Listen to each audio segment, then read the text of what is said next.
Cool. Well, firstly, thank you for today, man. Like, I thanked you for the hospitality yesterday, but then today, I won't say we surpassed, but you know what I mean, being able to groom the Highland cattle. Yeah, Highland Coop. Yeah, that was something that, you know what I mean, you can only get close enough at the Bronx Zoo. So thank you for that. You're welcome. Yeah. So last night we kind of started off with like your business endeavors and the executive MACH. So I kind of want to continue in that vein because the last few times that we've linked, there has been this this giddiness, this excitement about your role as an executive producer. So I won't say the name of the artist or the project, but you're executive producing something that you seem to be extremely proud of. And then a couple times before this, you were excited about Drew and Fahim's project, and then before that, it was Drew's project. Almost even more excited about their projects than your own works. So talk to me about that executive producer space and how it calls to you creatively. Yeah, I don't know, I think that's my forte. Just because, you know, normally in this role you have people with no musical acumen. Kind of like, I don't know, what's the diametric opposite of creative? Like, in that, those are usually the people in those roles, right? And normally it's like some kind of fucking con artist, you know, or, you know, some kind of hustler or whatever the fuck, you know, but, you know, nobody that cares about the artist, nobody that cares about the product really, you know, or even the product's staying power, you know, which is a shame most of the time. I think it's also shameful, just the state of affairs when the executive producer and the artist are not aligned, and the executive producer is being used as like a handler for the talent, or like a cat's paw for the label, you know, like an overseer. I don't really like that. I don't like that dynamic. And what I do is, the first thing I do is ensure the artist that that's not going on here, and which is something I think is a gift, because the artist can really trust me because they already know that I have their best interests at heart. And furthermore, I believe an executive producer should be a champion for the artist. And not only the artist, but the artist's work, because, you know, the artist is a human being and they're gonna have ups and downs, but the work should be representative of the best that the artist has to offer at all times. And, you know, like I said, like, not too many executive producers are gonna cultivate a relationship and, you know, and be, and, you know, kind of have the presence of mind not to let the finance interfere with the creative.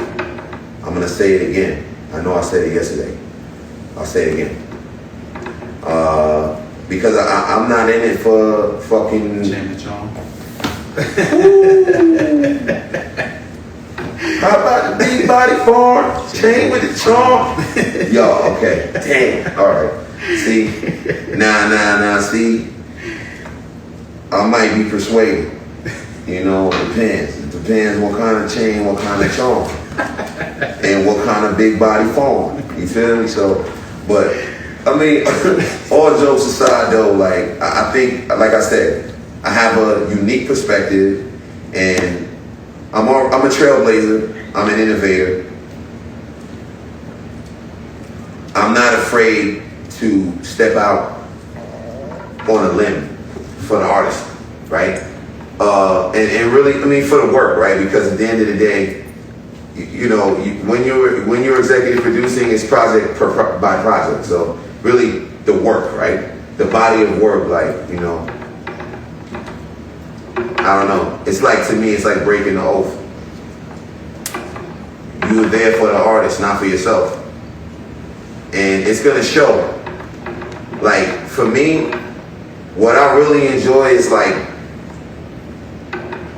being able to make an impact that's easy to see. An impact that's easy to follow and trace back in time. And when people get to look at it from the bigger picture and kind of zoom out, take a step back and watch the chain of events and watch how the line, the schedule, whatever you want to call it, it kind of stays the same, and then there's this spike every time MACH come around. You know what I'm saying? That's the, what they call the proof is in the pudding. That's the proof that's in the pudding. So, I don't know. It's a win-win for me because I also learn so much from these experiences too. And that's what makes me so excited, because it's me being the difference that I want to see in the world. Because I would have loved to have an executive producer worthy of my fucking energy, worthy of my mastery. You know what I mean? But what happened is I had to do it myself. And so instead of sitting there complaining about the lack of synergy, the lack of connectivity, and then even in the relationship, and then even in the product, the lack of sonority, the lack of harmony, instead of complaining like most niggas and blaming other people, I figured I would be that change that I wanted to see in the world. No matter how small it is, it's a microcosm, but it's a world within a world, and it matters. It matters. So I just wanted to be that thing because I couldn't find it. And if I couldn't find it, and I'm yo, if I can't find it, it ain't there. That's all I'm gonna say. I'm gonna leave it at that. And so I had to become it, you know what I mean? And then the artist specifically that you chose to go into that role for. So Fahim, Drew, and then the artist whose project you let me hear. Right. Well, we drove around to it today and yesterday. Yep. Why these artists specifically? Like, what did you see in Drew? Because you're very selective about who you surround yourself by. Right. So what was it in Drew that was like, oh, okay, this is somebody not only on a professional level, but he could be in my circle for the long haul? I mean, at the end of the day,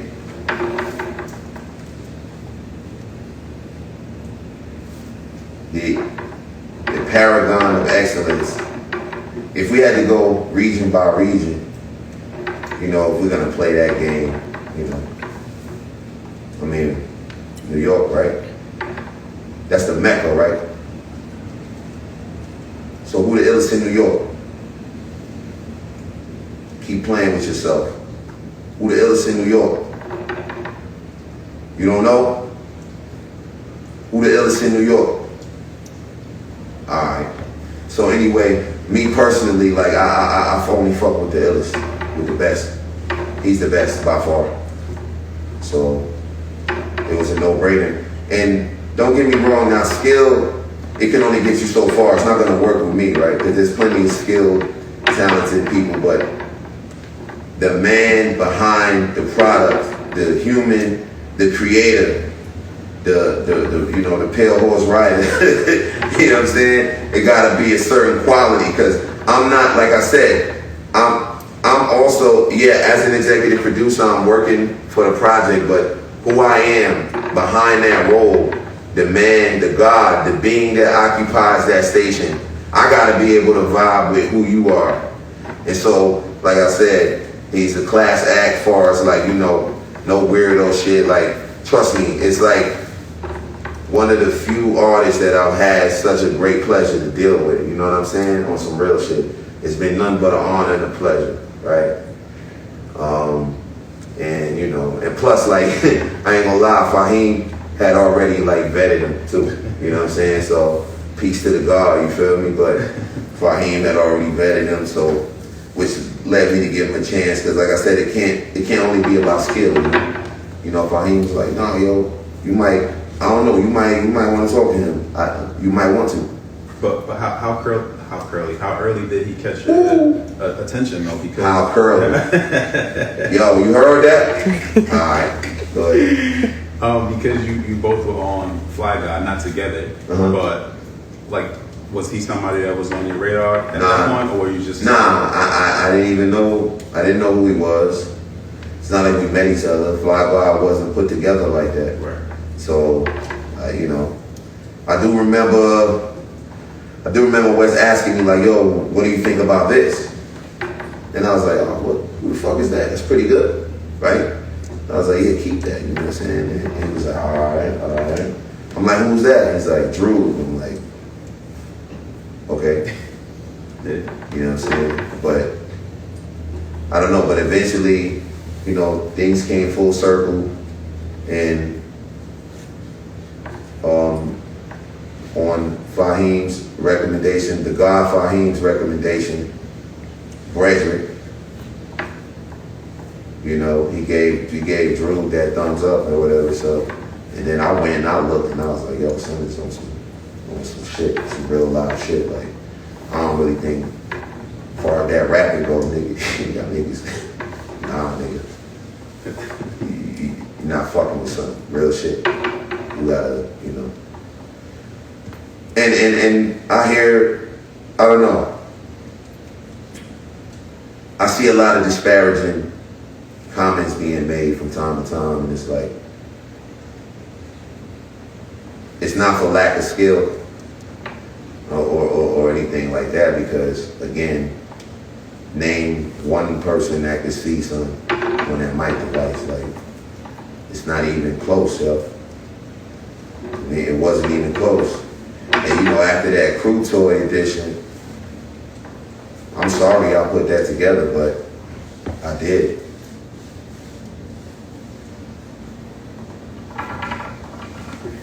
And what's your preferred method of working, or not preferred method? How do you actually work it? Like, coming in as the executive, are you there from beginning to end? Do you wait till each of the artists get kind of like a rough sketch of a project, and then you come in and you add your touches? Like, how have you worked in it depends. So far?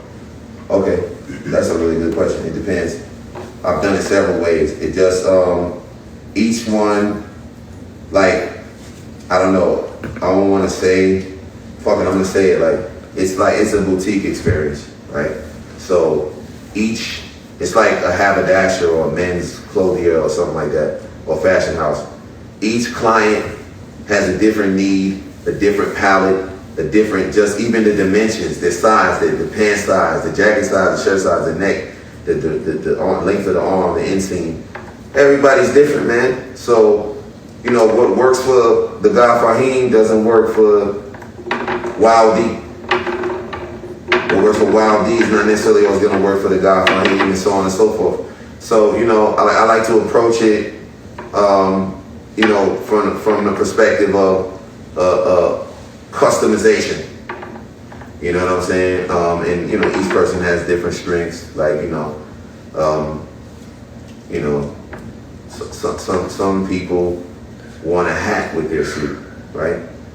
But some people despise the concept of a suit, and they need something outside of the box, and they want to revile and repel the audience. You know what I'm saying? But some people want to ingratiate and attract. You know what I'm saying? So it depends, and you know, and look, I'm there from the beginning to the end. I'm even there before. Sometimes there is no album, and then I might inspire an album from just basic conversation. You know, because I start there first. one thing about it is, so far, every project that I've executive produced has started out as a genuine relationship, right? And it's just like a natural progression, like, oh, you know, Mock, you the greatest of all time, like, you know what I'm saying? Can you know what I mean? The greatest ever. So like, yo, I want to add, you know, I want to pick your brain, and it's like, shit, you fortunate enough to be in my presence, and now you could pick my brain. Well, go ahead and pick my brain because I'm here. Because I would do the same if I were in your shoes. Use me, don't misuse me. Yo, love me, say that you love, you know what I mean? I niggas stop being funny, man. You know you love me, nigga. Y'all niggas love me, man. For real. I know it. You know you love me. You know you love me like cook food. And something that's been on my mind a lot lately. Yeah. So you and I, we have this thing like we send each other information back and forth. And one of the ones that comes to my mind is when Adam Newman and the WeWork shit was going on. Right. We would exchange like links, New York Times, whatever, Verge, whatever. Like yeah, that was a very interesting time. Yeah. Just to update each other on what was going on and just like to see how it was moving. So I was just like curious about what executives or businesses are currently inspiring, you know, you and your approach. SoftBank. Oh yeah. Number one.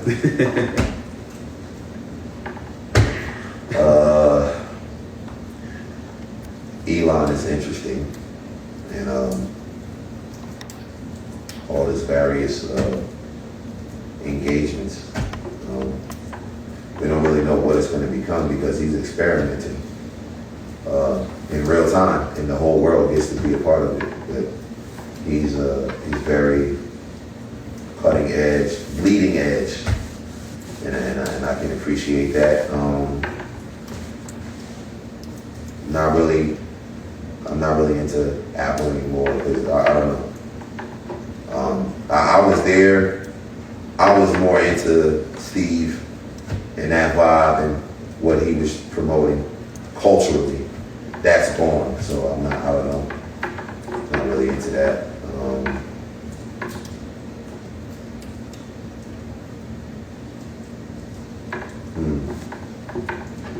I don't know. I don't want to go too far into that because I'm actually in the process of investing in several different situations. So I don't want to say too much. I'll just probably touch on the surface a little bit, but yeah, I don't want to get too deep. Yeah.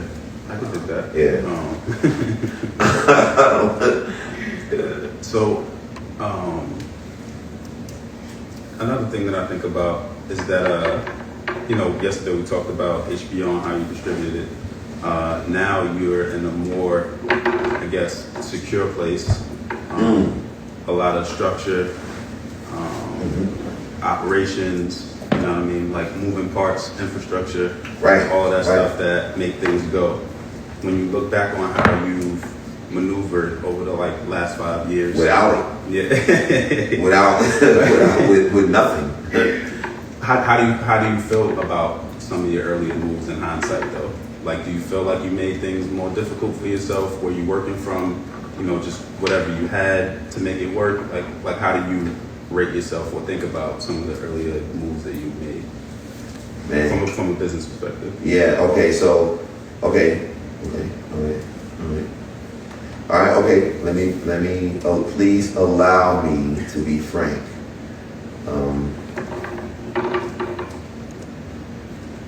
I think I'm the greatest.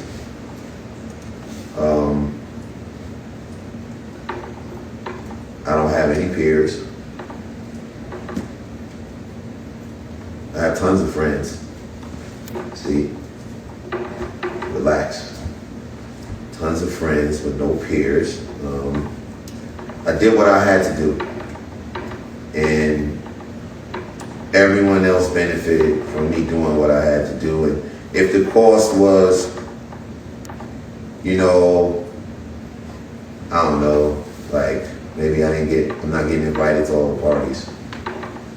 I don't know, it's COVID, so I don't know if the parties is really hitting like that no more anyway. So it's like, I don't know, all of it kind of worked out for me. So I believe that a lot of this shit is kismet, and you can't stop, you know, like an idea whose time has come is one of the most unstoppable forces in the universe. And like that, I believe that's what I represent.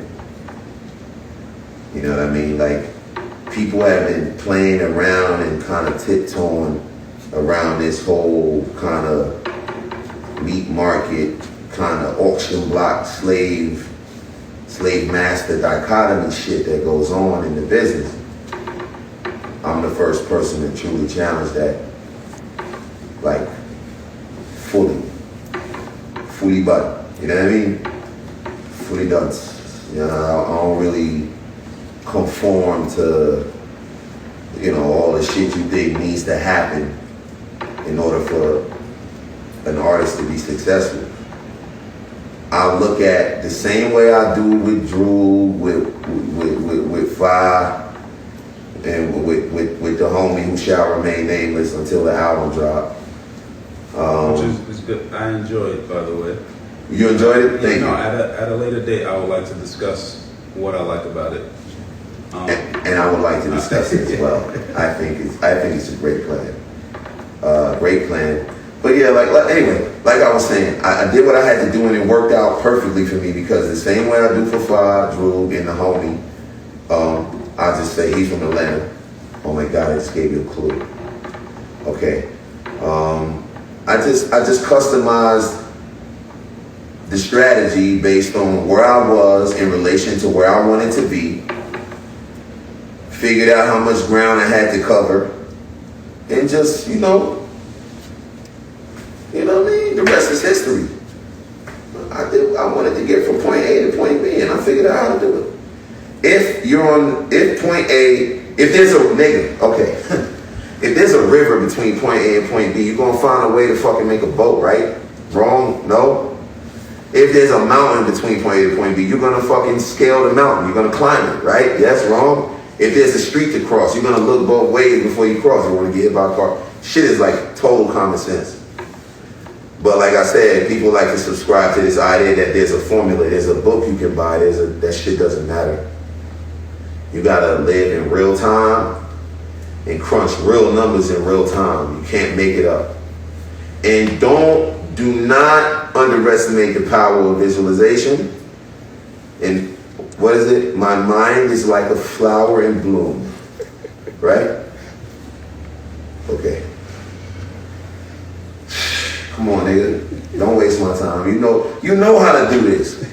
You the most powerful thing on this universe. You know how to do this. Nigga, you want it, nigga, go get it, nigga. Because it's in here. Before you ever see it here, it's in here. Stop wasting my time. Do it. You can't blame me for that. You got the power. Do it.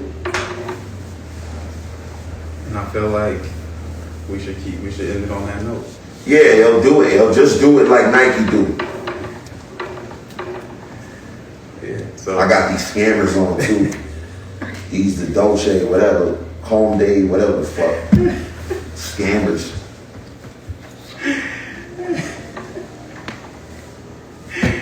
Yeah, thank you, man. You're welcome.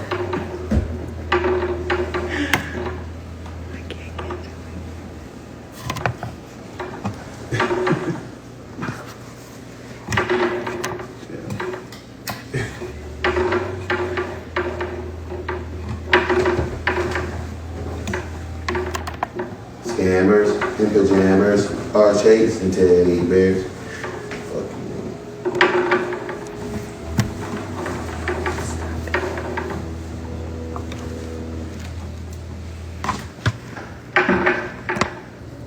So, first things first, man. So we burned a few fires up to this point, but tonight I feel like it was the most raging. Like, what did you do differently tonight in building this particular flyer? It was the way I stacked it. I kind of, you know, I didn't go as hard the other 2 days as far as the way I built it. So the design was a little bit different tonight for maximum poppage. You feel me? And what's your preferred wood that you use? Oh, so in there we got walnut, black walnut, and oak. Yep. All right. So to get into it, there is this misconception, I feel like, that Mach doesn't go outside. And I feel like you I feel like you debunked that a couple times. So we did the Waupon George event in New York. Yeah, at the Chai House. Yep. Yeah. Shout out to Chris. Shout out Chris. And we've recently seen you with Wes recording. Yeah, that shit was fire. But the thing that I think was the most surprising, though, is for the rollout of Mike's Hard Lemonade. You took over the title Twitter feed and interacted with, whoever was interested. Talk to me about, the idea behind that particular portion of the rollout and interacting and interfacing with, the investors. Yeah. So, if you remember, it was a title exclusive to the project itself. So that was like the only streaming service that had it for a minute. And so, we strategized with the many different arms of that empire, right?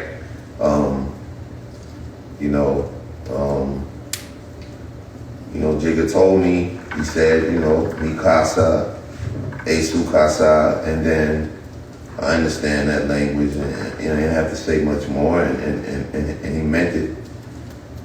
And so it was really like all up to my imagination as far as that went. It was, as they say, it was all hands on deck. We had a nice meeting with, all the different branches of that particular governing body. And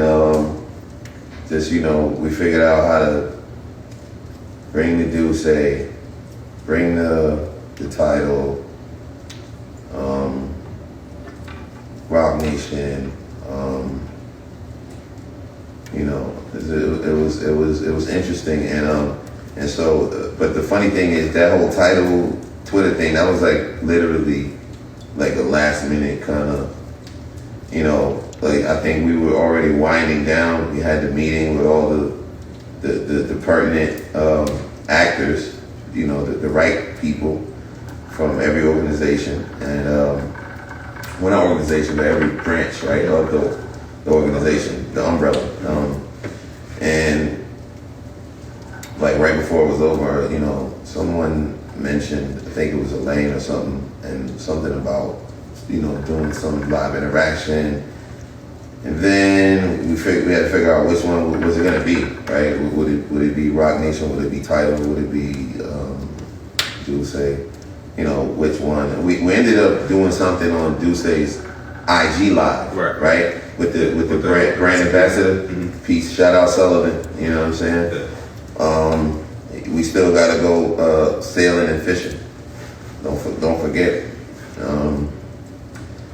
But yeah, that was cool. It was like a last minute thing, and then it was we just figured out title's a way to go. That would be a good way to go since it's a title exclusive. And then I don't know, it was it's easy. It was organic, It was literally the night before. Yeah. So. And was there anything that surprised you about that process, or interfacing with that type of organization in that way? Nah, I mean, the whole thing about it is I I didn't just blow into town like a fucking tumbleweed, right? So I don't know. Like I was carrying it into there like a baby. So like everything was, all things worked together for my benefit. I don't have anything, any real serious analyzation for that. Yeah, it was too right. So I was just like, oh, okay, well, this is really good. Thank you, Jigga Man. Oh, I mean, it's back.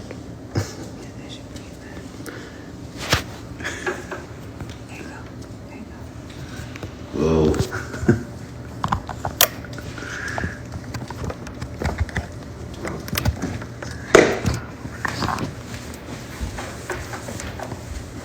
Cool.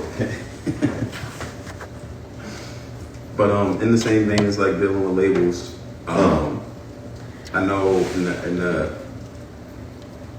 in your ascendance there was you willing to play ball or trying to play ball. So you put out Bulletproof Love, Do, Bad Taste, and then there was attempt to do some Dollar Menu vinyls or Dollar Menu 2 vinyls. Yeah, with some goofy niggas, right? That didn't work out. That didn't work out. It was goofy, right? But now you have Nature Sounds. Yeah, that's doing a lot of distributing of the physicals. Very smart people at Nature Sounds. Very smart, forward-thinking, fucking people. Genius, actually. Smart guys. Yeah, probably the smartest out this motherfucker for real. Yeah. Do you want to talk about like the origin of that relationship, or what was it about? Them. I mean, I just heard you say those things about them being smart and innovative and all of that. What was the courtship like, or the meeting like? Yeah, it took a minute. You know me. I don't even with anything, even with like, all the goodness, with the whole rollout for Lemonade and all of that. That shit was like 5-6 years in the making. Like, people see things and they don't fucking understand. None of this shit is like, some overnight goof shit. This is not flash in the pan. Like, I'm certified, son. Like, what the fuck what do you think this is? What do you think we doing? Like, so all of that was a culmination of like years of, conversing. It's the same thing even with Nature Sounds. Like, that shit took several years because I'm not just running all over the place like a goofy. Like, it's just not in my DNA, and it's definitely not part of my plan. So even if I was gonna wing it, it wouldn't be like a goof, right? So yeah, all of that stuff was like super organic, super natural. What made sense, right? That's all you see. What makes sense? What really works for me? Because that's my main priority. Because when it's my stuff, I'm executive producing myself. I'm treating myself the same way I would treat Drew, whoever, the guy Fahim, whoever. You know what I'm saying? The homie from Atlanta. Yeah, that's coming though. So yeah. But to that point about the attempt to do the Dollar Menu 2 vinyls, like, why doesn't something like that work? Like, what's the miscommunication or the disrespect or just the blurred lines that were being crossed that prevent something like that from coming to fruition? Vocabulary limited. The glossary ain't banging. It's not where it needs to be.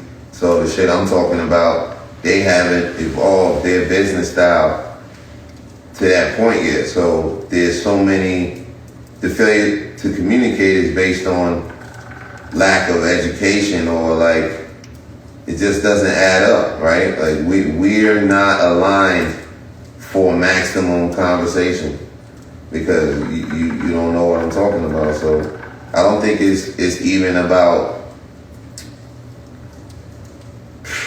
I literally believe that some things are not meant to coexist. It's like, or furthermore, more specifically, collaborate certain entities, right? So it's just like it just was like a total, like I don't know, they don't have the right personnel, like you know what I mean? Those people aren't as smart as like nature sounds or whatever. That's all it is. You know what I mean? As far as like they're not hip to what's going on. They don't understand what I'm doing. I shouldn't have to explain what I'm doing. Not the fucking cultural icon, right? So if you don't know that, then I don't even know where to begin with you. That's the, I don't know, that's the springboard for the conversation. Like, some people, they come to the conversation, you can just tell by the first fucking word that comes out of their mouth, like, you don't even know where you are. You're way out of your depth, and this is not going to go anywhere. So, just fuck it. Another thing that I was intrigued by was the Slime Sense 99.com. Yeah. Oh yeah. Blockbuster. Bonanza, extravaganza. Yes. So for a lot of people, the word sale usually means like the brand is in a bad way, or you couldn't move enough product, or nah, I mean, something like that. And so, nah. So what was it? Because that's counter to also what people align you with. It's like sell, MACH-HOMMY, like those two things don't usually coincide. Yeah. Well, I don't know. In a sense, like I don't know. If I could draw a parallel, I would say that think of that shit as like a fucking initial public offering, man. Just making a way for the little guy to get his motherfucking oar in the water. And that's it. I split the stock, nigga. You know what time it is. That's it, you know what I mean? And everybody loved it. And everybody's shit, you know, everybody's material and merchandise, all their fucking collectible items appreciated because of it. Everybody's happy. People got in that would have never been able to get in. It's good. It's good. Social welfare program. It's good. The flipper pack. Yo, the flipper pack. You feel me? And niggas thought I wasn't supporting the flippers. Like, come on, man. Y'all know that meme, this shit? Come on, man. Like, think about it, son. Don't be a dunce. You know what I mean? All the flippers, you know, turn me up. Bootleg niggas is goof, but yeah, flippers, like, turn me up, please. I love you, like, pay your mortgage, turn me up. And then to gain access. Yeah, buy a new car, nigga, turn me up. You know you want one. To gain access, though, was like a series of questions. You talking about rings of fire? Yeah. Yeah, it's good. It's good for niggas. Good for the blood. Good for the circulation, you feel me? You gotta think a little bit, you know what I'm saying? That honestly, that adds an element to the interaction, to the experience. Like, that no amount of money, no amount of marketing or PR could ever replace the feeling you get from fucking working out the problem and figuring out the secret password on your own, son. Like, yo, it's the fucking experience of a lifetime. Ask the people who made it happen, you know. The only people that don't understand is those that don't experience it, you know. I mean, everybody loves it.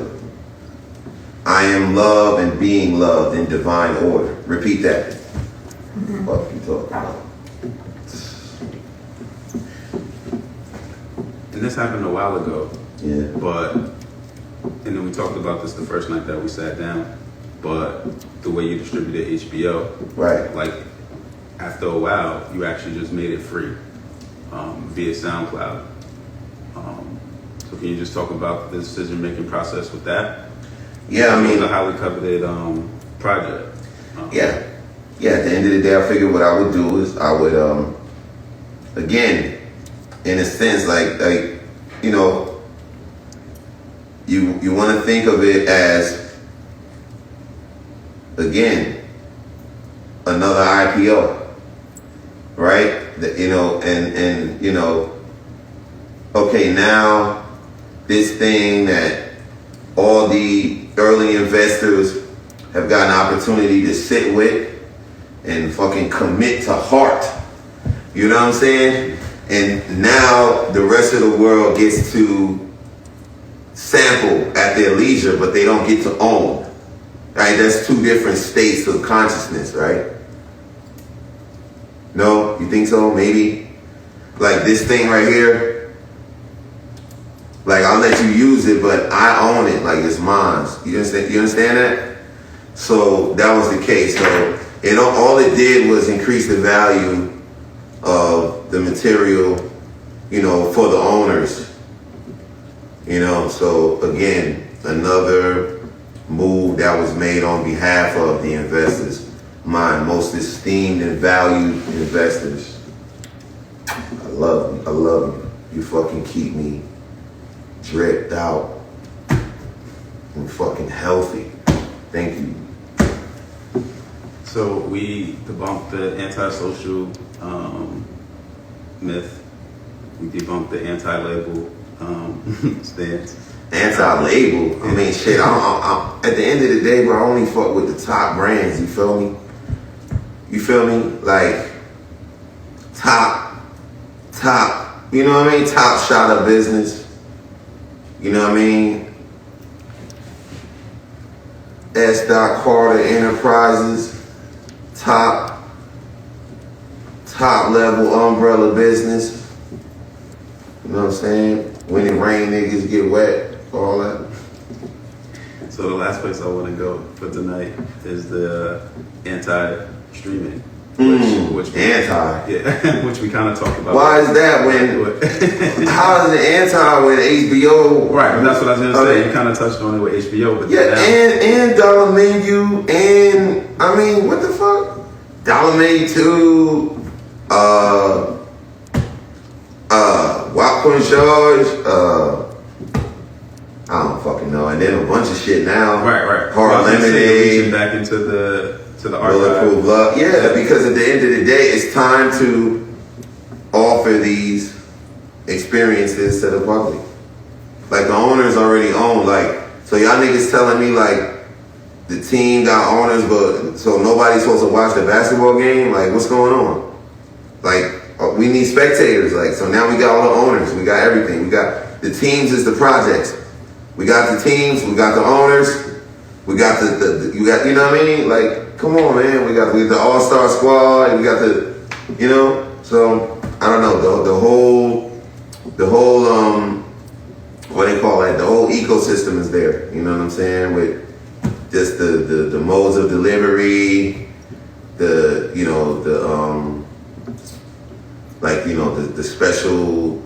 special items like the Gap. You know what I'm saying?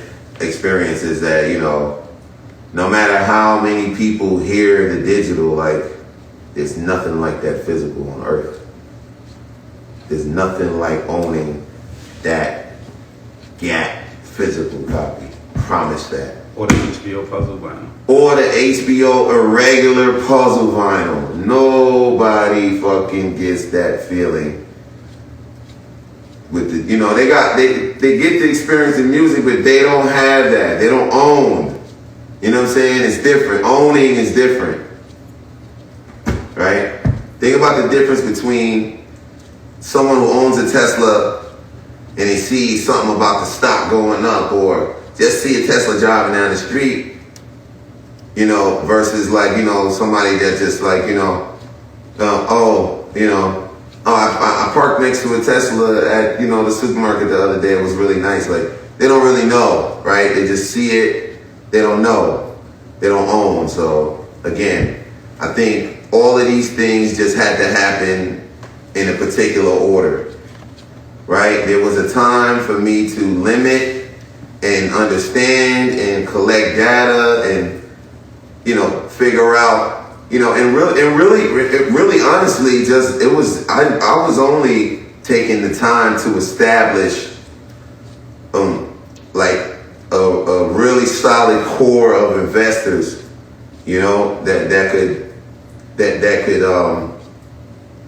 follow me. One, trust me enough to follow me, and two, you know, be strong enough to support where I was going with everything, you know, and I found that, and I'm so fucking fortunate and very blessed that I found all of you in such a fucking short amount of time. That, you know, that's the real blessing, right? The turnaround, right? Because, you know, the building of the momentum, that's what takes forever. But man, once that shit starts to roll, it's like snowball mania. You know what I mean?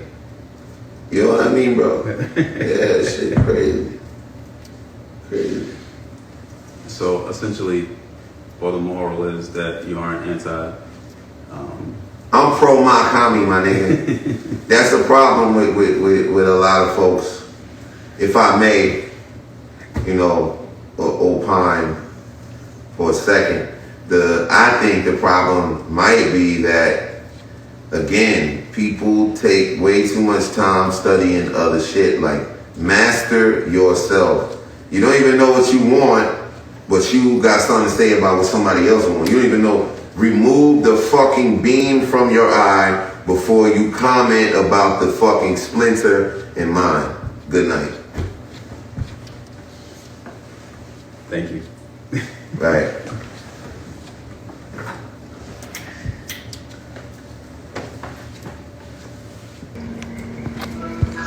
Just go, you watching my Fireside? Nah, you watching basketball. I'm out, bro. You ain't watching me Fireside, bro. You ain't watching shit, bro. You ain't watching shit, bro. One. Nah, alright. So yeah, I don't know at what point it was paused, but we were talking about. Huh? It's delayed. Okay.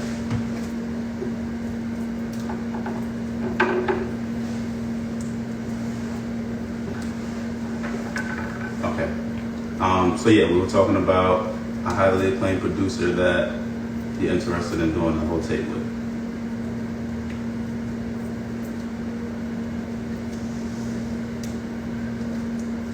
Oh, again? Well, yeah, because I don't know at what point. Okay. I don't know at what point it paused. We good? We still rolling? Yeah. Missy, Misdemeanor, Elliott. Yeah.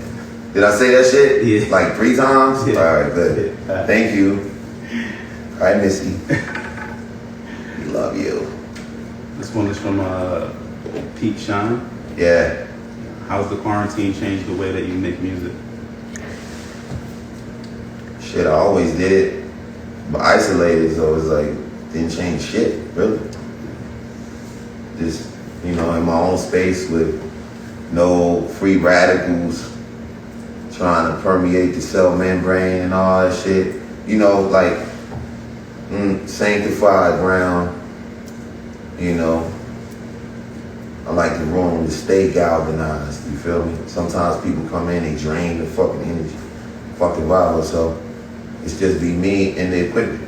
That's my favorite setup, you know what I'm saying? And so it's the same shit. This one is from Corpse Bleeding. Okay. What's your favorite album of all time? Oh, fuck. Next question. This one is from Nani Darko. Who's an artist you've been meaning to collaborate with but haven't gotten a chance yet?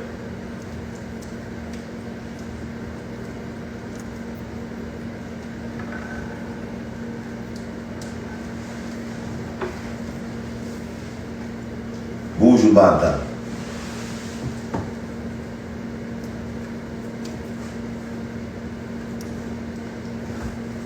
This one's from Vingpen21. Yeah. What's your favorite Droog album? Shit, you serious? What the fuck? Dump Yard Cruto edition, like for real? MERCA. And this one I've seen a few times, so if I don't ask, it's not because I was fronting on you, it's just that a couple people already asked ahead of you. This one is from S-Clant or Sclant. I don't know, I don't want to fuck up your shit. Charlemagne. Right. Will we ever see another GAT physical release, finals specifically? Never. This one is from Snakey is on Fire. Can Mock tell us a little bit more about his relation to Judaism? I've noticed he uses some Hebrew and Yiddish phrases in his verses, and of course the connection with Drew and being on jury. Thanks.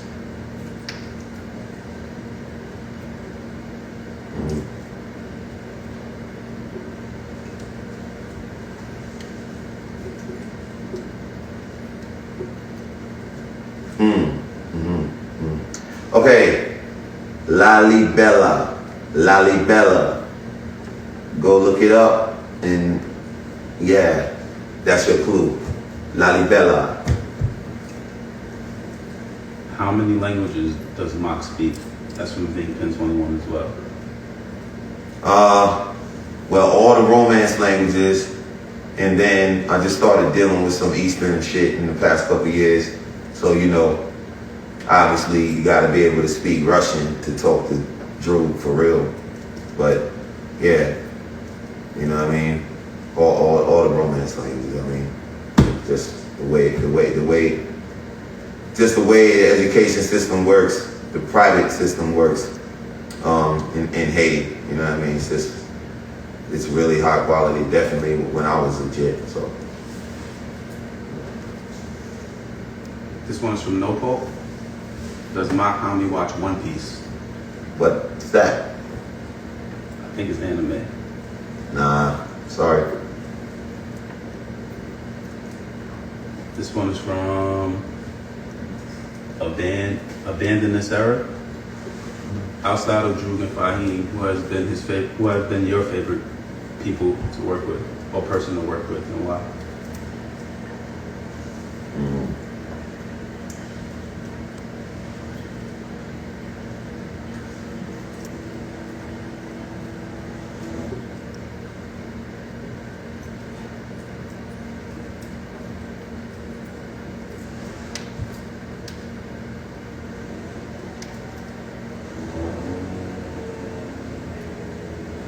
Shit, West. Oh, and why? Okay. Because.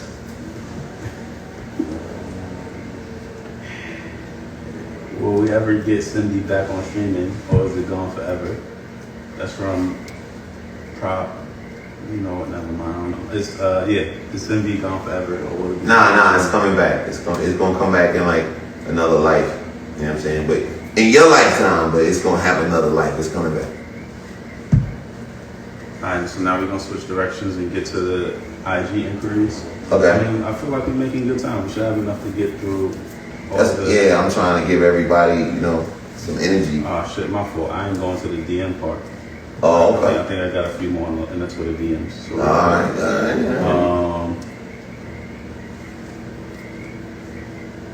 Let's see. This one is from Bromethazine. Yo. The GAT is a special record, both physically and musically. Can you share with us some of the intentions and approaches that went into making that project? And given that listeners have ranked it among the best of its decade, do you feel those intentions were understood? Bro, man, if you know better, you know better than to be asking me all of that. Out of everyone, you know. All right, cool, but it's cool though. But it's cool. Well, I didn't really intend for that many people to hear it, honestly. So no, I mean, I knew that the small group of people that would have it, you know, because I just knew like nobody would rip it and start uploading the digital, but I guess somebody did it. You know what I'm saying? So that's the only way you could get it. So and people started sharing it, so that shit was that was ill. I always had great intentions for all the seeds that I sow, and I was one of the greater seeds. So I definitely expected it to go far, but did I foresee this chain of events? No, not exactly. You know what I'm saying? But to your point, the last question you asked was, were the intentions, do I feel like, the public, received the project and the outcome, the present outcome, does it reflect my intentions? I think so. Maybe not precisely, but in a way, for sure. Like,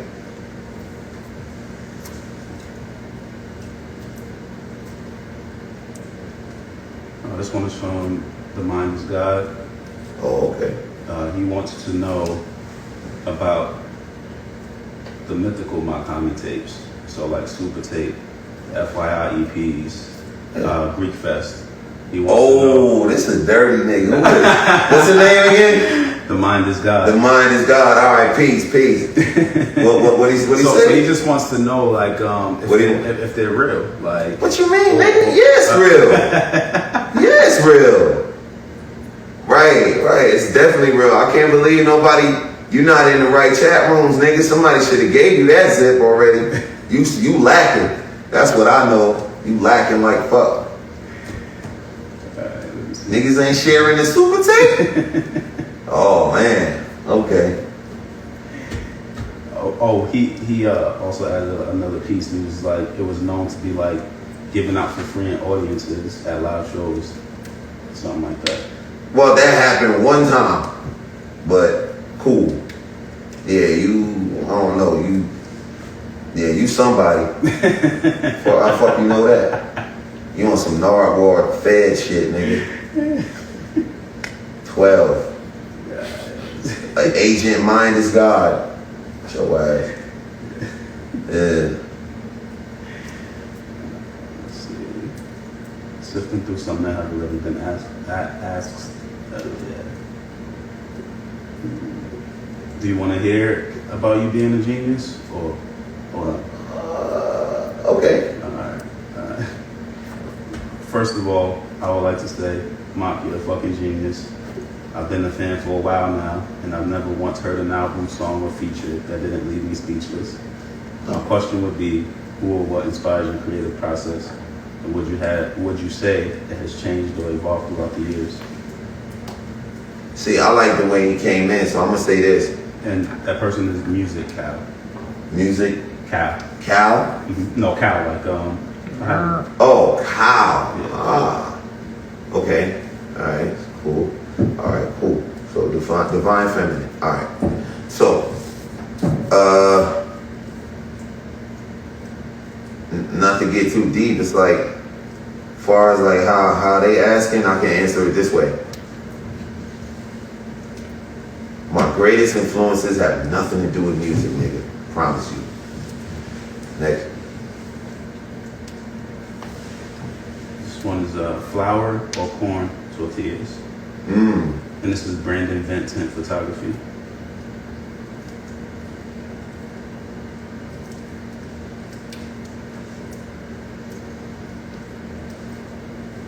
What do you want? Huh? What's the question? He just wants to know flour or corn tortillas. Oh, dead ass, that's the That's the question. question. Yeah. I thought that was part of the handle. Okay. Nah. Like act flower. Nah. He just wants to know. What's your preference? Damn, you a wild nigga, man. Corn. Maize. Yeah. And this one is another food question. This one is there a specific food or meal that reminds you of childhood or home? Sauce pois. Next. Oh, sauce pois noir. Okay. Avec du blanc. This is from the XX Ascent. My question to Mach is, have you ever dipped into the realm of psychedelics? And if so, what was your experience like? Well, I don't know. Is psilocybin considered psychedelic? I don't know. But, I could, what they call, like, I could do, like, heroic doses and go fucking, That shit don't really, I don't know. Like I've taken a lot. Like so I don't know. It doesn't really. I never trip. So no, and that's as far as I've ever gone. Right, shrooms. So I never go hardcore. Like nah. This one's from KD Matic. Peace to the God. What are some of Mock's favorite books?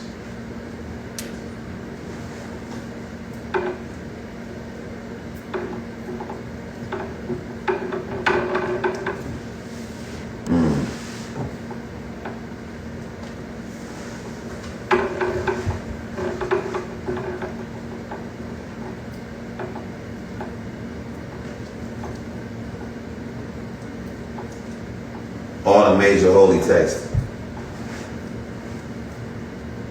This question is from Barry from Good for the Day.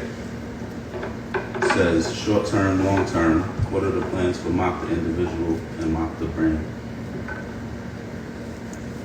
Nice.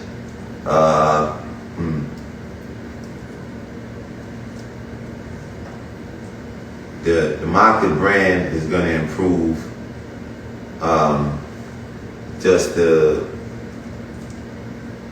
general tone of how business is done with artists, keeping artists first and foremost, and moving into this next generation of artists who are going to have a totally different experience from everyone who came before them, and definitely one that's more beneficial to the artist, to the creator. That's what the brand is essentially about at the end of the day. And Mock the individual is like, be fruitful. I got to be fruitful and multiply, you dig? So I'm on that type of shit, you know what I'm saying? Wellness, prosperity, health is wealth, longevity, you know what I'm saying? Just like and edification, I don't want to give you advice and not be able to, propel you in that direction too. Like, cause one of the worst things to me is like people that sit around giving advice, telling you to do this, do that, but then it ain't no check with it, or it ain't no facilities with it, or it ain't no kind of resources with it. You know what I mean? So yeah, me, who I really am, that's gonna be my lane, right? So we get into it though. I promise we get into it. This one is back in the vein of re-releases vinyls. Okay. This one specifically is for FYI. Yeah. And this is from Malcolm. So yes, all right. Yeah, we never did a vinyl for that. So yeah, that's coming.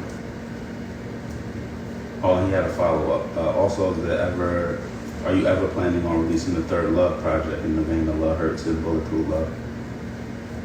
Actually, nah. I never thought of that. Good idea.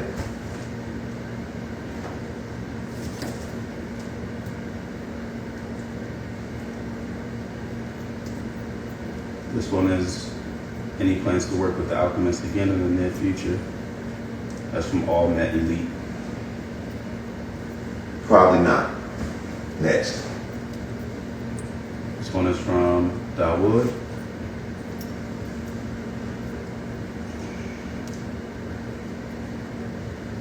Which project of yours did you enjoy the most while creating, and why? HBO.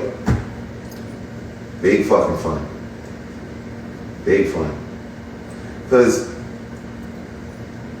I don't know, it's just like, again, the way my life was going at that time, that shit was so therapeutic. That shit was everything, son. Promise you. For real. Like, I found myself in a fucking 2-week trance. That's what it was. Like, it's like I came from the cave with the fucking with the recitation. You know what I'm saying? Like, my forehead was dusty. You know what I mean? Like, straight up prostration march and everything. Shit, it was different, man. I went into a space, I disappeared, and then I came back with that shit. Promise you. This one's from JT McKinley. If you could perform any one song to any one person in history, who would it be and what would you perform? Oh shit. These niggas. I'm gonna have to circle back with this hot shit. It's a hot nigga. What's his name? JT McKinley. JT Jack and Taurus for McKinley. Okay, JT Money. What you say? Damn. Okay. Wow. What I'm gonna say to you is like that's the best question ever, nigga, and catch you on the B side with that. Now I'm about to fucking burn my fuse with that one. Cause that's wild. That's heavy. That's a good one, JT. Do you have any connection to the UK? I've heard you make many references throughout your project. Look, you like the Dustbin, the James Bond references on Quartz Movement, Winchester Skates, etc. Right. I mean, don't we all like this? This is a fucking British colony. Oh, I'm sorry, that was from Noah Lee. But yeah, I mean, what the fuck? What do you think the United States is like? Like we still watch the fucking royal family weddings on fucking. You can't even see nothing on TV when that type of stuff happens. Like so, yeah, of course, there's a connection with the UK. Like it's mad obvious. Everywhere you go, like that's what they sell to us. So yeah, it's part of it's ingrained in the culture. Like that's what the United States is. It's an extension of Great Britain, son. Like what you think it is? This one is from Hassan Blase. What inspires Mach more, the process of creating the art or the response praise from investors? Nah, the process. Like, yo, you see what happened to people that wait for the investors? Or like, nah, I would never have investors if I was going off investors. You see what I'm saying? It don't work like that. This one is from Derek Evans.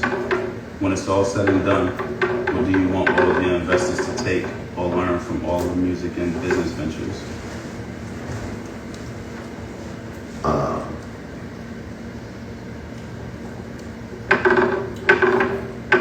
Definitely never let anyone else measure your value by their fucking warped, personal fucking standards, right? Full of hang-ups and full of stereotypes and prejudice and shit like that. You just gotta already know that's what's going on. You feel me? Like, you gotta show people how to fucking deal with what you bring to the table, like, cause they gotta go off of the way you perceive your own shit. So I want everyone to be able to just, love, understand, overstand, value, and project that value from within out, to the world, so that, you know what I'm saying, like, so that you the sole controller, you the driver, you gotta be in your own driver's seat, right? To take yourself where you wanna go. That's what I want them to get. They gotta fucking become independent, just even on the inside. I'm not saying don't be a part of a community. I'm not saying that, but like, yo, you gotta take care of yourself. Numero uno. That's what I want people to take away. Self-care, self-love. You know what I'm saying? Self-worth. And still from Derek, he said this is what he really wanted to ask. Oh. Do you have any Haitian relatives or roots in New Orleans? I got some distant family in New Orleans, actually, that I was vibing with.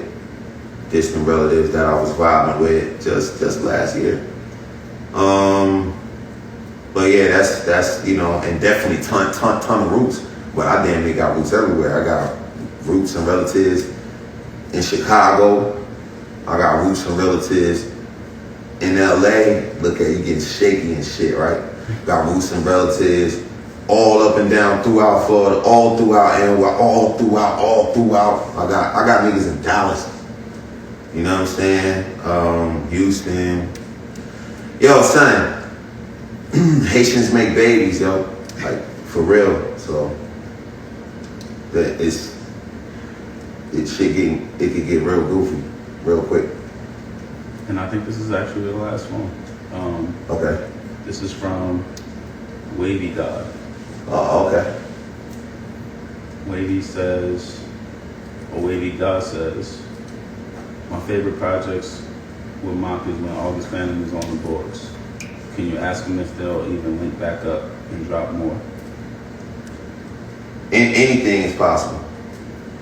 You know what I'm saying? Especially when it comes to art, culture, and this thing that we do. Like I said, it's the most advanced form of communication. Like as far as, you know, with sound, you know, drum, percussion, all these different instrumentation modalities and shit like that, and just the way we play with language and poetic license and, you know, pentameter and all of this shit like that. Like nobody's doing it to the degree that we're doing it. So anything's possible when it's like that, right? Because that's where we coming from with it, right? So it's infinite. Like shit, it might be one coming on the way down the pipeline. You never know.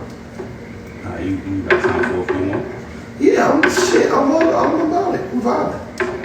If you could recommend one book or film to your investors to digest, what would it be? This is from the Dump Lorien. The Dump Lorien? Yeah. Oh shit, man. I would tell you to feast your eyes on Ideal Zilthon or Goodbye Uncle Tom. That's a tasty treat, ain't it? This one is from MACH-HOMMY. What's the pan-fried cod without the shallots? Goddamn nothing. Absolutely nothing. That's a good one. This one, I don't want to ruin the name, so I'm not going to say. Okay. But I'll read the question though. Any possibility of collab albums with Billy Woods, or any collabs with Jay-Z, or any possibility of getting to read Mock's lyrics, at least on his own website? Yo, the probabilities and possibilities are endless with all that shit. All of it. Is it true you were taken off for written testimony, and why?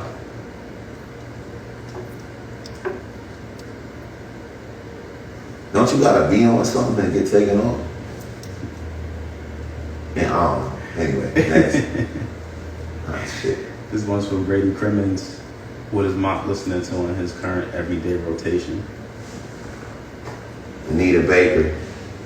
Fuck you mean, nigga. Next. Oh, and Elder Bars and shit. This one's from Keenan also. What kind of burdens do you face as a result of... Oh, Michael Jackson. All right, go. My bad. Go ahead. What kinds of burdens do you face as a result of your creative genius?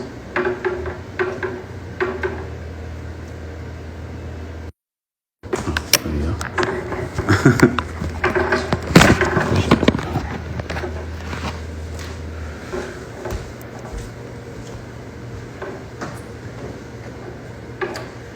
All right, so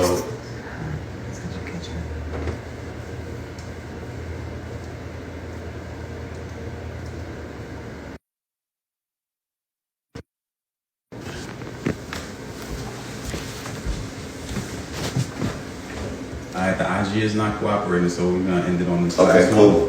one. This is from Keenan Cunning. What kind of burdens do you face as a result of your creative genius?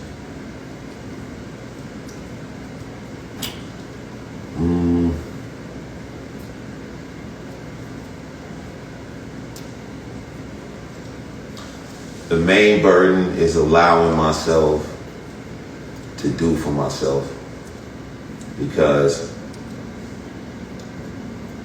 when you have the ability to do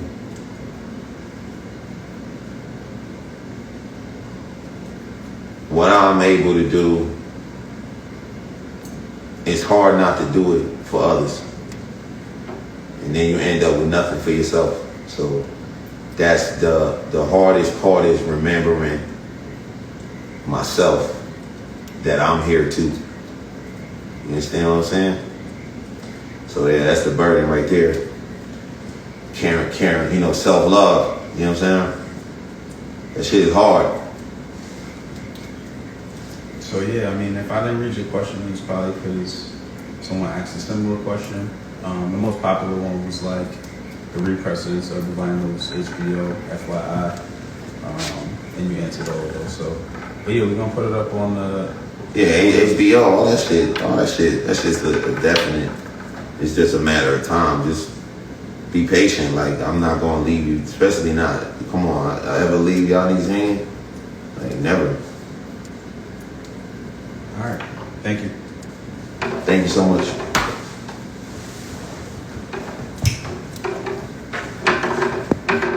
That was funny.